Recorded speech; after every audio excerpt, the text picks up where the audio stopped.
이 시간 역대상 29장 1절부터 19절까지의 말씀 가지고 정직한 헌신, 정성된 유산이라는 제목으로 하나님 말씀 나누도록 하겠습니다.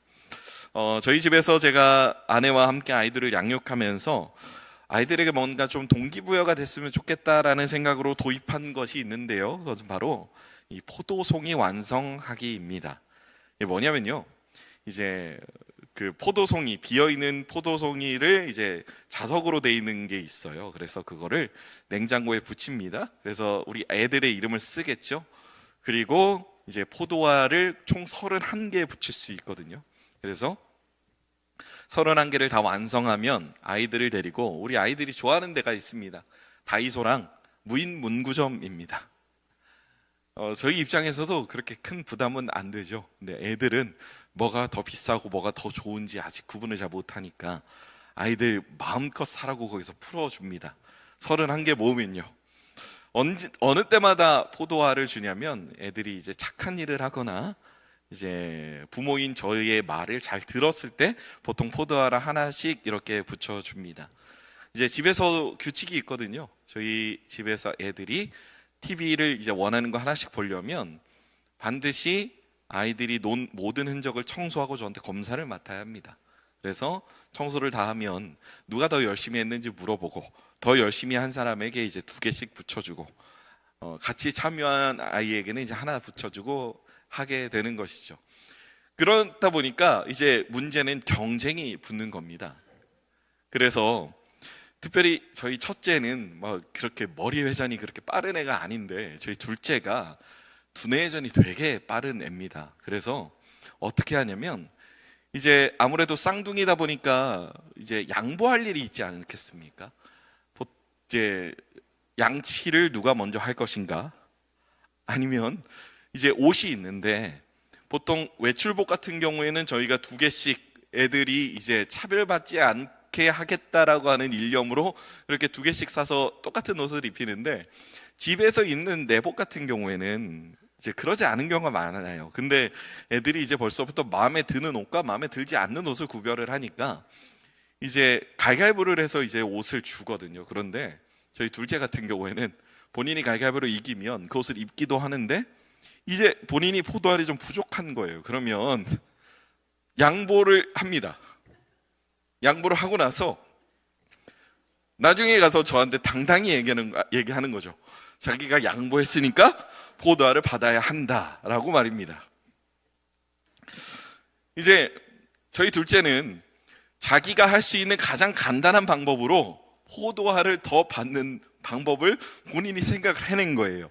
저는 한 번도 이 아이에게 양보를 하면 포도알 붙여줄게라고 말한 적이 없습니다. 그런데 이 아이는 스스로 가장 간단한 방법, 가위바위보로 이겨서 본인이 양보할 일이 생기면 양보를 하고 포도알을 받겠다라고 그렇게 생각을 하는 것이죠. 물론 제 아들이고 아직 나이가 7살밖에 안 됐으니까 저는 이게 되게 귀엽습니다. 그런데 여러분 생각해 보십시오. 우리 애들이 20살이 돼서도 이런 모습을 보인다면 사실 이 모습이 귀여운 게 아니라 조금 유쾌하지 않은 감정이 들 수도 있겠죠. 조나단 에드워즈라고 하는 목사님이 있습니다. 좀 옛날 분인데 그분이 쓴 신앙감정론이라는 책을 보면 이런 내용이 있습니다. 거래적인 사랑은 참된 신앙의 감정이 아니다. 하나님이 우리에게 주시는 유익 때문에 하나님을 사랑하는 것이 아니라 하나님 그분의 거룩하심과 아름다움 때문에 하나님을 사랑해야 한다라는 말입니다. 여러분, 우리는 때때로 하나님과 거래를 하려고 하죠. 이 말은 사실 우리에게 우리가 어떤 마음의 동기를 가지고 하나님께 헌신을 하고 있는가에 대한 우리의 내면을 조명하게 만드는 그런 글이 아닐까라는 생각을 하게 됩니다. 우리는 정말 하나님을 사랑하기 때문에 하나님께 헌신하는가, 아니면 그 헌신을 통해 어떤 유익을 기대하기 때문에 더 열심히 헌신하며 하나님께 바라는 마음으로 하고 있는가. 사실 우리의 삶에서 내 마음의 중심을 살펴보기에 정말 좋은 저는 글이라고 생각합니다. 하나님을 사랑하는 것인가, 아니면 하나님이 주시는 축복을 사랑하는 것인가 라고 하는 문제죠. 때때로 우리는 이렇게 하나님과 거래를 시도하죠. 내가 얼만큼 기도하면 하나님이 이 기도 제목 내가 원하는 대로 들어주셔야 합니다라고 하는 말도 안 되는 당위성을 하나님께 청구서로 들이밉니다. 내가 이만큼 헌신하면 하나님이 내가 원하는 일들을 이루어 주셔야 합니다. 내가 지금 몇 년째 이러고 있는데 하나님 이 정도는 들어주셔야 하는 것이죠 라고 하는 청구서를 내가 막 만들어서 드리는 거예요. 사실 예수님께서 우리를 위해서 십자가에 죽으셨다라고 하는 그 모든 청구서는 싸그리 잊어버린 채 우리는 그렇게 생각을 하게 되는 거죠. 어떤 교회에 가면, 좀 오래된 교회를 가면 헌금 봉투 중에 이런 헌금 봉투가 있습니다. 뭔지 아십니까? 1,000번째 헌금 봉투요. 그래서 매일 새벽마다 1,000번째에 1,000원, 2,000원을 놓고 내가 가장 중요하게 생각하는 기도 제목을 써서 이렇게 드리는 식이죠. 물론 솔로몬은 1,000번째를 그렇게 한 번씩 드리지 않았습니다. 약 한 달에서 두 달 사이에 한꺼번에 번제를 드렸죠. 물론 번제를 드리는 시간이 기니까 그렇게 오래 걸렸던 것인데 하나씩 드린 게 아닙니다.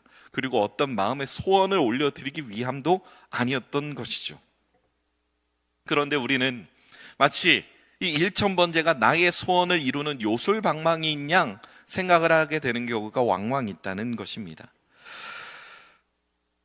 다윗과 이스라엘 백성들의 헌신, 그것은 단순한 하나님께 무언가를 요구하는 청구서를 들이미는 그런 헌신이 아니었습니다. 그것은 하나님 앞에서 내가 자원하는 마음, 정직한 중심으로 드리는 헌신이었고, 사실상 그 헌신으로 말미암아 다음 세대의 중심을 빚는 유산이 되었습니다. 이것이 오늘 우리가 이 본문 말씀을 통해서 확인할 수 있는 내용이라고 저는 생각합니다. 다윗은 오늘 본문 1절에서 이렇게 말하는데요. 우리가 1절 말씀 다 같이 합독하겠습니다. 다윗 왕이 온 회중에게 이르되 내 아들 솔로몬이 유일하게 하나님께서 택하신 바 되었으나 아직 어리고 미숙하며 이 공사는 크도다. 이 성전은 사람을 위한 것이 아니요 여호와 하나님을 위한 것이라. 여러분, 여기서 되게 우리가 중요하게 눈여겨봐야 하는 단어가 두 개가 있는데요. 그것은 바로 어리다라고 하는 단어와 미숙하다라고 하는 단어입니다. 여러분, 사실 부모로서 자기 자식을 험담을 다른 사람들 앞에서 한다는 게 사실 그렇게 간단한 일이 아닙니다. 그런데 지금 다윗은 이걸 하고 있습니다. 온 회중에게 하고 있습니다. 심지어 자신의 아들이 곧 왕이 될 것인데 지금 이러고 있습니다. 어떤 마음에서 지금 다윗은 이런 이야기를 하는 것일까요? 먼저 이 어리다라고 하는 단어는 단순히 나이가 어리다라고 하는 것을 뜻하는 단어가 아닙니다. 이 단어의 의미를 깊게 파고 들어가면 어떤 의미를 우리가 도출해낼 수 있냐면 경험이 부족하고 사명을 감당할 수 있는 준비가 되지 않았다라고 하는 사실을 확인할 수 있습니다. 또한 미숙하다라고 하는 단어 역시 연약하고 유약하다라고 하는 뜻인데요. 이 말을 쓴 이유, 즉 어리다와 미숙하다라고 하는 말을 쓴 이 다윗의 마음에는 어떤 본의가 있냐면 솔로몬이 지금 이렇게 위대한 성전 공사를 혼자의 능력으로 감당할 수 없다라고 하는 전제를 두고 지금 이 이야기를 하는 것입니다. 하지만 다윗은 자신의 아들 솔로몬이 성전 공사를 온전히 해낼 수 없다는 이 어리숙함과 미숙하다라고 하는 이 모습을 그대로 방치해 둘 마음이 없습니다. 오히려 이 이유 때문에 지금 백성들 앞에서 먼저 자원하여 본인이 헌신을 보이고 백성 모두가 뒤따라와서 자원하여 헌신하도록 이끕니다. 여러분, 이 이유는 무엇일까요? 그것은 단순히 지금 다윗이 하고자 하는 일이 성전을 짓는다에서 끝나는 어떤 행위를 하고자 함이 아니라 하나님의 일을 감당할 수 있는 솔로몬이라는 왕을 세우고 자신이 없는 이스라엘이 성전을 짓는 일뿐만 아니라 하나님 나라의 백성으로서 살아가고자 하는 아주 중요한 모습을 세우고자 했기 때문입니다.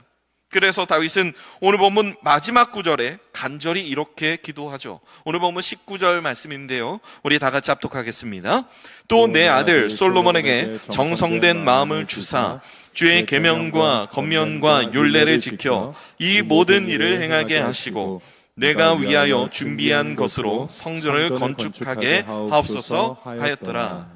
여러분, 말하자면 다윗은 정리해서 이렇게 외치고 있는 겁니다. 하나님, 이 아이는 아직 어립니다. 그러나 우리 모두의 자원된 헌신을 통해 이 아이의 마음의 정직함과 진실함이 심어지게 하여 주옵소서라고 하는 기도를 올려드리고 있는 것이죠. 즉 오늘 본문의 처음에 다윗이 자신의 아들인 솔로몬의 어림과 미숙함을 지적하고 있다면, 오늘 본문 마지막 구절에서는 하나님께 자신의 아들인 솔로몬이 성전 건축을 위한 모든 마음의 준비를 마치기를 구하며 기도하고 있다는 것입니다. 그러면 우리는 이 본문을 어떻게 이해해야 할까요? 이 본문의 처음과 끝에 솔로몬을 위한 말이 있다면, 이 본문의 중간에 해당하는 부분에 솔로몬에게 필요한 것을 갖추게 하기 위한 다윗과 백성들의 안간힘이 보여지는 것이겠지요. 그 모든 헌신을 통해 이 솔로몬이라는 사람이 어떻게 만들어지는지, 장차 이스라엘의 모습이 어떻게 나아지는지를 우리가 유추해 볼 수 있다는 것입니다. 바로 우리가 오늘 이 흐름을 따라 오늘 본문을 읽어야 할 필요가 있다는 것이죠. 즉 다윗과 백성들이 보이고 있는 자원된 헌신은요, 건물을 짓기 위한 헌신이 아니라 사람의 마음을 세우기 위한 헌신이라는 것입니다. 오늘 우리는 본문을 볼 때 다윗이 지금 성전 건축을 위해 자신의 재물을 드리고 있구나라고 이해해야 할 것이 아니라 어떤 식으로 다음 세대를 세우고 있는지를 우리가 봐야 한다는 것입니다. 정직한 헌신은 눈에 보이는 결과를 넘어서서 다음 세대를 빚어나가는 중요한 유산으로 남겨질 것이기 때문입니다. 그렇다면 우리는 오늘 본문을 통해서 다윗이 19절에 고백하고 있는 정성된 마음이라고 하는 이 마음이 솔로몬에게 어떻게 전달될 수 있는지를, 그 유산의 형성 과정을 우리는 살펴봐야 하는 것이겠죠. 이를 위해서 다윗은 먼저 자기의 소유를 하나님께 드렸다라고 본문은 우리에게 말합니다. 오늘 본문 3절인데요, 우리 3절 말씀 다 같이 합독하겠습니다. 성전을 위하여 준비한 이 모든 것 외에도 내 마음이 하나님의 성전을 사모함으로 내가 사유한 금, 은으로 내 하나님의 성전을 위하여 드렸노니.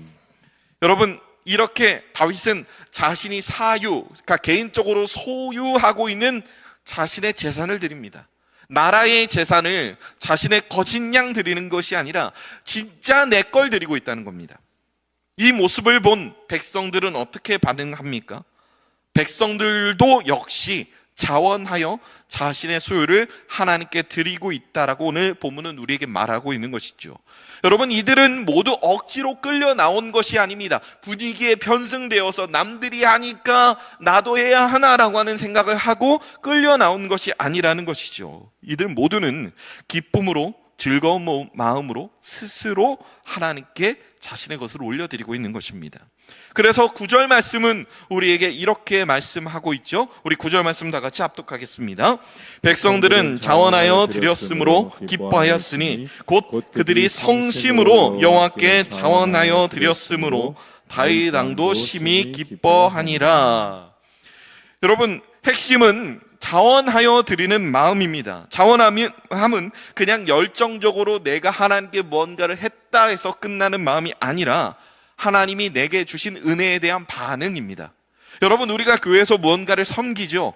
우리가 교회에서 교사든 아니면 안내팀이든 정말 갖가지 헌신을 통해 하나님을 섬깁니다. 그런데 이 모든 섬김은요, 하나님이 나를 구원하셨다라고 하는 감사에 대한 우리의 반응이어야 마땅한 것입니다.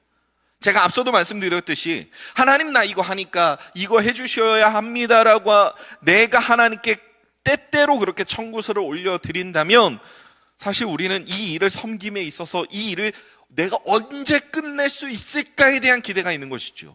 여러분, 사람은 항상 미래에 내가 있을 일에 대한 지배를 받고 살아갑니다. 쉽게 말하면 무슨 말이냐면요, 내가 어떤 섬김을 하면서 이 섬김이 언제 끝날까를 기대하면서 사는 사람과 내가 하나님께 감사하며 드리는 반응으로서 이 일을 섬기는 사람의 모습이, 태도가 다르다는 것이죠.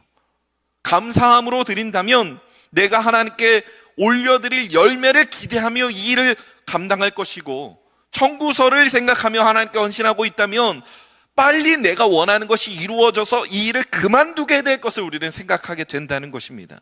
여러분, 우리는 어떤 태도로 하나님께 섬겨야 하는 것일까요? 바로 자원함으로, 하나님이 내게 주신 구원의 은혜에 대한 기쁨과 감격으로, 반응으로서 하나님께 우리는 헌신을 해야 마땅하다는 것이죠. 그래서 다윗은 이와 같은 맥락에서 오늘 본문 14절의 고백을 하는 것입니다. 우리 14절 말씀 다 같이 합독하겠습니다. 나와 내 백성이 무엇이기에 이처럼 즐거운 마음으로 드릴 힘이 있었나이까? 모든 것이 주께로 말미암았사오니 우리가 주의 손에서 받은 것으로 주께 드렸을 뿐이니이다. 여러분, 이렇게 백성들과 지금 다윗 왕은 한 마음으로 고백하고 있는 것입니다. 주님께서 우리에게 주셨으니까 우리가 하나님께 드릴 수 있는 것입니다 라는 그런 반응인 것이죠. 뿐만 아니라 다윗은 17절 말씀에서 이렇게 고백합니다. 우리 17절 말씀도 다 같이 합독하겠습니다. 나의 하나님이여, 주께서 마음을 감찰하시고 정직을 기뻐하시는 줄을 내가 아나이다. 내가 정직한 마음으로 이 모든 것을 즐거이 드렸사오며 이제 내가 또 여기 있는 주의 백성이 주께 자원하여 드리는 것을 보오니 심히 기쁘도소이다. 여러분, 여기에서 정직에 해당하는 히브리어 단어를 파고 들어가다 보면 이는 단순히 거짓이 없다라고 하는 뜻만 가지고 있는 것이 아니라 마음이 바르고 곧으며 나뉘지 않은 상태를 말합니다. 즉, 내가 하나님께 전심으로 드렸다라고 하는 것입니다. 다시 말해서 정직한 헌신이란 내가 하나님 앞에서 이 일을 하면서 어떤 보상이나 결과를 기대하고 드리는 헌신이 아니라 하나님이 나의 하나님이 되시기 때문에 드리는 순전한 헌신을 말하는 것이죠. 우리는 종종 하나님께 드릴 때 조건을 따질 때가 있습니다. 내가 이렇게까지 하면 하나님 나 이쁘게 봐주시겠지. 내가 이 정도 드리면 다른 사람들 앞에서 내 체면이 서는 것이겠지라고 하는 그런 생각입니다. 그러나 다윗은 하나님은 중심을 감찰하시고 내가 얼마나 하나님 앞에 많이 드렸냐의 여부보다 내가 이것을 왜 드렸는지에 대한 마음의 동기, 어떻게 드렸는지에 대한 우리의 마음의 실행의 과정, 그리고 누구를 위해 드렸느냐를 더 중요하게 생각하신다는 것을 이미 알고 있었습니다. 그렇기 때문에 여러분, 진정한 헌신이라는 것은 항상 자원함으로 드려야 하는 것이고 정직한 마음, 즉 전심으로 드려야 하는 것이고 계산 없이 하나님께 드려지는 예배로서 우리가 드려야 한다는 것입니다. 여기서 중요한 영적인 원리가 하나 드러나죠. 정직한 헌신은 바로 사랑으로부터 나올 수 있다는 것입니다. 생각해 볼까요? 조건을 따지지 않고 대가를 기대하지 않는 행동은 오로지 사랑밖에 없습니다. 여러분, 이 사랑은 무엇입니까? 내가 먼저 하나님으로부터 갚을 수 없는 은혜의 사랑을 받았으니까 그에 대한 마땅한 반응으로 사랑이 나오는 것입니다. 나를 위해서 예수 그리스도가 십자가에 못 박혀 죽으셨으니까 나 또한 하나님을 온전히 사랑한다는 마음으로 헌신이 나오는 것입니다. 여러분, 우리가 맨 처음 하나님을 믿고 정말 은혜가 충만하던 바로 그때 교회에 와서 예배를 드리고 하나님 앞에 무언가를 할 수 있다는 그 감격 때문에 즐거우셨던 마음이 다 있지 않으십니까? 여러분, 그게 없는 게 이상한 겁니다. 여러분, 그 마음 왜 있었습니까? 내가 사랑을 받았다라고 하는 감격 때문에 우리는 그 자리에서 예배를 드리고 헌신을 할 수 있는 것이겠죠. 하나님, 나 같은 사람을 사용하신다라고 하는 감격이 우리의 삶에 마땅히 있었던 것이겠죠. 여러분, 그렇기 때문에 진정한 헌신의 가장 중요한 마음의 동기는 사랑으로부터 나와야 한다는 것입니다. 이것이 바로 제가 앞서 말씀드렸던 조나단 에드워즈가 강조한 참된 신앙의 감정, 참 사랑의 마음인 것입니다. 그리고 이 헌신은 단지 하나님과 나의 개인적인 예배를 넘어서서 다음 세대의 중심을 형성하는 믿음의 유산으로서 그들에게 전달되는 아름다운 신앙으로 연결되게 되는 것입니다. 다윗은 오늘 마지막으로 본문 19절에서 이렇게 기도하죠. 우리가 앞서 읽었지만 다시 한번 우리 19절 말씀 합독하시겠습니다. 또 내 아들 솔로몬에게 정성된 마음을 주사 주의 계명과 권면과 율례를 지켜 이 모든 일을 행하게 하시고 내가 위하여 준비한 것으로 성전을 건축하게 하옵소서 하였더라. 여러분, 앞서는 살펴보지 않았지만 저는 여기서 정성된 마음이라고 하는 이 단어를 한번 깊이 우리가 생각해 보았으면 좋겠습니다. 정성된 마음은 히브리어로 레바브 샬렘이라고 발음합니다. 제가 굳이 히브리어를 발음한다는 건 이 단어들 중에 여러분들이 누구나 알 수 있는 단어가 하나 섞여 있기 때문인 것이죠. 레바브라고 하는 이 마음을 뜻하는 단어는 마음을 뜻함과 동시에 중심을 뜻하는 그런 말입니다. 그리고 샬렘이라고 하는 말은 온전하다, 분열되지 않다, 평화롭다는 뜻으로 우리가 아주 잘 아는 단어에서 파생이 되었죠. 그 단어는 바로 샬롬입니다. 그러면 이 레바브 샬렘이라고 하는 단어를 우리가 한번 정말 우리가 이해하기 쉽게 구성하면 무슨 말이 될까요? 나의 마음의 중심이 하나님과 하나가 되어 합하여 있다라고 하는 말을 뜻하는 것이죠. 여러분, 지금 다윗은 솔로몬에게 무엇을 구하고 있습니까? 솔로몬이 다른 사람들이 보기에 어떤 능력을 얻는 게 아니라, 남부럽지 않은 어떤 재산을 얻는 게 아니라 하나님과 마음이 합하여지기를 구하고 있습니다. 하나님의 마음에 합한 자라 평가를 듣는 다윗이 자신의 아들도 그 마음을 갖기를 원하는 것입니다.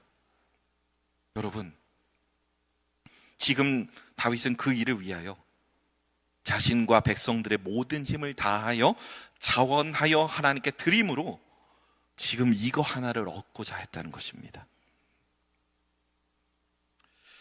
왕으로서 솔로몬이 자신이 원하는 것을 잔뜩 모아서 하나님께 구하기만 하는 것을 원하는 게 아니라, 그래서 남부럽지 않은 어떤 나라도 갖지 못한 전무후무한 엄청난 왕으로서의 위용을 떨치기를 바라는 것이 아니라, 하나님의 마음이 어디 있는지, 하나님의 마음이 무엇을 향하고 있는지, 바로 그것을 볼 수 있는 마음의 중심, 하나님과 하나 되어 있는 그 정성된 마음을 가질 수 있는 경지에 오르기를 구하는 기도라고 할 수 있는 것이죠. 다시 말해, 지금까지 다윗과 백성들이 자발적으로 드린 헌신은 솔로몬의 마음에 하나님을 향한 중심을 새기기 위한 유산이 되기를 기도하고 있다는 것입니다. 이것은 단지 왕위를 넘기기 위한 정치적인 승계의 과정이 아닙니다. 믿음의 계승, 영적 중심의 전달, 하나님의 성품과 언약을 향한 전심을 담은 유산이라 할 수 있는 것입니다. 여러분, 저는 여러분들에게 묻고 싶습니다. 우리는 우리의 자녀에게, 그리고 우리 교회 다음 세대에게 무엇을 물려주어야 합니까? 지금 다윗이 솔로몬을 향해 구하고 있는 정성된 마음, 그 마음의 중심이 하나님과 하나 되어 있는 하나님 마음에 합한 자로서 살아가기를 위하는 그런 마음이 우리에게 있어야 하는 것이겠죠.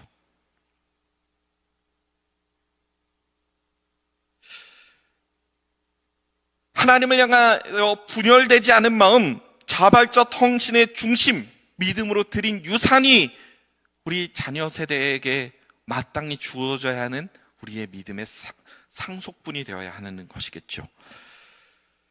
우리의 자녀들, 그리고 우리의 모든 다음 세대는요, 여러분, 너무나도 재미있는 게요, 가르친 대로 성장하지 않습니다. 우리가 살아낸 대로 우리의 발자취를 따라 배우게 됩니다. 한국교회가 훌륭한 다음 세대를 키우기 위해서는 훌륭한 신앙의 교육을 해야 하는 것이 아니라 훌륭한 신학의 교육을 살아내는 믿음의 선배가 필요하다는 것입니다. 한두 사람의 헌신으로 되는 것이 아니라 우리가 그렇게 모두 살아내야 한다는 것이죠. 자발적인 헌신과 정직한 중심들이 모여 하나가 될 때 하나님은 정성된 마음, 샬롬의 마음을 우리 다음 세대에게 일으켜 주신다는 것입니다. 가정에서 우리의 자녀들에게, 그리고 교회가 다음 세대를 위하여 마땅히 꿈꾸어야 할 미래라는 것이죠. 여러분, 지금까지 다윗과 백성들이 자원하는 마음, 이 헌신으로 하나님의 성전을 준비해 나가는 모습을 우리는 살펴보고 있습니다. 그런데 이 장면은 단지 과거의 역사적인 이야기만을 우리에게 말해주고 있는 것이 아닙니다. 여러분, 자원하는 마음, 헌신, 바로 이것은 예수 그리스도의 자원하는 헌신을 미리 보여주는 그림자에 해당합니다. 성전을 위해서 자신의 모든 것을 내어 자원하는 마음을 주신 이 소중한 마음은 그리스도의 몸된 교회를 위하여 자기 자신을 하나님 앞에 바치신 십자가에 해당한다는 것입니다. 히브리서 12장 2절은 우리에게 이렇게 말하죠. 우리 12장 2절 다 같이 합독하겠습니다. 믿음의 주요 또 온전하게 하시는 이인 예수를 바라보자.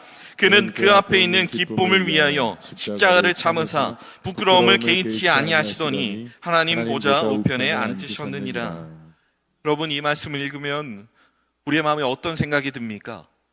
예수 그리스도는 자원함으로 기쁨으로 그 십자가 지셨다고 오늘 우리에게 말해주고 있습니다. 누가 억지로 시켜서가 아니라 우리를 구원하시는 것이 하나님 아버지의 뜻이었고 그것이 자신의 기쁨이었기 때문에 예수님은 스스로 그 부끄러움을 무릅쓰고 고난을 감당하셨다라고 하는 것입니다. 기쁨으로 하셨다는 건 즉 그 마음에 자원함이 있었다는 것이죠. 다윗이 그랬고 백성들이 그랬고 예수 그리스도께서 그 사랑을 완성하셨습니다. 그리고 그 이후 수많은 믿음의 선진들이 자신의 이름이 기록되지 않아도 알려지지 않아도 이름도 없이 빛도 없이 자원하는 사랑과 헌신으로 교회를 세우고자 했습니다. 그래서 여러분, 교회가 오늘날 이 모습으로 우리에게 선물처럼 다가올 수 있게 된 것이죠. 우리가 교회를 위해서 참으로 많은 고생을 했다고 하지만 여러분, 우리는 그 옛날 믿음의 선조들이 했던 것처럼 교회를 위해 죽지 않았습니다. 믿음의 선조들이 교회를 지키려다가 팔 한쪽, 다리 한쪽 날려먹은 그러한 모습, 그만큼의 고난 지금 우리에게는 없습니다. 여러분, 교회는 이렇게 억지로가 아니라 자원함으로 세워진 공동체임을 우리는 기억해야 한다는 것입니다. 언제나 그 중심엔 정직한 마음과 온전한 사랑이 있었기 때문에 모든 것이 가능한 일이라는 것을 우리는 기억해야 한다는 것이죠. 그리고 이제 우리는 그 믿음의 유산을 이어가며 다음 세대에게 정성된 마음, 샬롬의 마음을 전해줘야 할 사람들이 바로 저와 여러분이라는 사실을 기억해야 하는 것입니다. 믿음의 선조들이 목숨을 걸고 교회를 지켜왔듯이 여러분, 우리도 교회를 지켜야 하는 것이죠. 단순히 우리가 교회가 유지되도록 헌금 열심히 하고 비어있는 곳에 가서 열심히 섬기고 이런 것들을 여러분, 저는 말씀드리고자 함이 아닌 것입니다. 자원하는 마음으로 주님께서 날 구원하셨으니까, 하나님 나를 사랑하셨으니 나도 거기에 사랑으로서 반응하자라고 하는 이 정말 올바른 중심에서 나오는 자원된 헌신이 있어야만 여러분, 우리 다음 세대가 살 수 있다는 얘기입니다. 우리의 자녀들이 죽지 않고 살 수 있다는 얘기죠. 성도 여러분, 오늘 본문은 우리에게 단순히 우리의 마음을 다하여 헌금해라 라고 말하는 것이 아니고 단지 의리의리한 건물 짓자라고 이야기하는 것이 아닙니다. 우리는 무엇을 보고 무엇을 따르고 무엇을 남겨야 하는지에 대해서 우리에게 분명히 말해주고 있다는 것이죠. 하나님은 우리가 얼마나 많이 헌신했는지를 보기 전에 우리가 어떤 중심으로 헌신했는지를 보십니다. 우리는 헌신의 양을 두고 서로가 서로에게 경쟁하지만 하나님은 네가 그 헌신 왜 했느냐로 우리를 판단하신다는 것이죠. 그분은 우리를 사랑하시기 때문에 자원함으로 기쁨으로 자기 자신을 내어주셨습니다. 그렇다면 우리는 어떤 삶으로 하나님께 보답해야 하겠습니까? 반응해야 하겠습니까? 로마서 13장 8절에서 사도 바울은 우리에게 아주 중요한 말씀 하나를 남기고 있습니다. 우리 이 말씀 다 같이 합독하겠습니다. 피차 사랑의 빛 외에는 아무에게든지 아무 빚도 지지 말라. 남을 사랑하는 자는 율법을 다 이루었느니라. 여러분, 이 말씀이 되게 신비하고 은혜롭고 재미있는 게요, 우리가 맨 처음 받은 사랑의 빚이 무엇입니까? 십자가 사랑의 빚이죠. 여러분, 그거 갚을 수 있습니까? 우리가 무슨 수를 써도 갚을 수가 없습니다. 우리가 뭘 하든 갚을 수가 없습니다. 우리가 우리의 목숨을 다해 죽더라도 갚을 수가 없습니다. 그러면 그 빚은 우리에게 영원히 남는 빚이겠죠. 근데 성경 말씀은 우리에게 뭐라고 말하고 있습니까? 사랑의 빚 외에는 아무 빚도 지지 말라라고 하는 이 말은 우리가 바꾸어서 말하면 무슨 말이 되냐면 사랑의 빚을 서로에게 열심히 지워 나가라는 말입니다. 근데 이 사랑의 빚이 어디에서 왔냐는 것입니다. 하나님께서 우리에게 주신 것이죠. 그 아들 예수 그리스도를 통해 그 십자가 사랑의 빚으로 우리에게 그 빚을 지워주셨기 때문에 우리는 그 빚을 갚기 위해 반응하며 그 빚을 갚기 위해 하나님께 반응하기보다 내 주변에 있는 이웃들에게 그 사랑의 빚을 계속해서 지워주게 하는 것이죠. 갚을 수 없도록 말입니다. 여러분, 우리가 무엇을 반응해야 합니까? 교회 안에서 정말 이 주님의 몸된 교회를 위해 내가 열심히 헌신하는 거, 다른 사람들에게 예수 그리스도께서 내게 주신 사랑을 가지고 사랑의 빚을 지워주는 것이죠. 여러분, 교회가 그렇지 않습니까? 여러분, 우리 아이들이 뭘 먹고 자라고 있습니까? 선생님들이 하나님으로부터 받은 사랑의 빚을 이 아이들에게 다시 지워주기 위해서 자신을 들여 헌신할 때 우리 아이들이 성장하는 것입니다. 자발적이고 자원하여 드릴 때 성장이 일어나는 것이죠. 여러분, 이 모습은 우리 교회 곳곳에서 마땅히 이루어져야 할 모습입니다. 우리에게 반드시 필요한 모습입니다.